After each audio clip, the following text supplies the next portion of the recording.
ఆయమ్మగా పనిచేసిన వ్యక్తి చదివింది 2వ తరగతి, కానీ నెలకు ఈ రోజు 4,95,000 రూపాయలు సంపాదిస్తుంది. బీబీ మేడం హైదరాబాద్ లోని కుత్బుల్లాపూర్ ఉండడం జరుగుతుంది. చదివింది 2వ తరగతి మాత్రమే. నిరుపేద కుటుంబం నుంచి రావడం జరిగింది. ఒక ప్రైవేట్ స్కూల్లో ఆయమ్మగా తన జీవితాన్ని స్టార్ట్ చేసి స్టార్టింగ్ లో 3,000 తీసుకుంటున్న తను 15 సంవత్సరాల ఎక్స్పీరియన్స్ తర్వాత తనకి 7,500 తన జీతం పెరగడం జరిగింది. అలాంటి సందర్భంలోనే ఒక అవకాశం రావడం జరిగింది. అదే డైరెక్ట్ సెల్లింగ్ ఇండస్ట్రీ. ఈ ఇండస్ట్రీలో పెట్టుబడి పెట్టే అవసరం లేదని తెలుసుకొని దీని యొక్క ఫ్యూచర్ ని అర్థం చేసుకుని ఖర్చులకు ఒక 5,000-6,000 వస్తే చాలా అనుకుని స్టార్ట్ చేసి నేను పేదరికంతో పుట్టుండొచ్చు కానీ నా పిల్లలు మాత్రం పేదరికంతో చనిపోవద్దని చెప్పేసి బలంగా నిర్ణయించుకుని ఈ ఇండస్ట్రీలో సక్సెస్ అయ్యి నెలకు 4,95,000 రూపాయలు సంపాదించి లగ్జరీ కార్ కూడా తీసుకోవడం జరిగింది.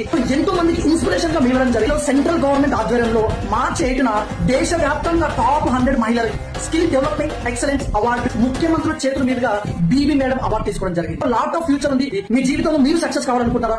అయితే మీకు కూడా ఈ అవకాశం ఉంది. సో పెట్టుబడి పెట్టకుండా సక్సెస్ కావాలని బలంగా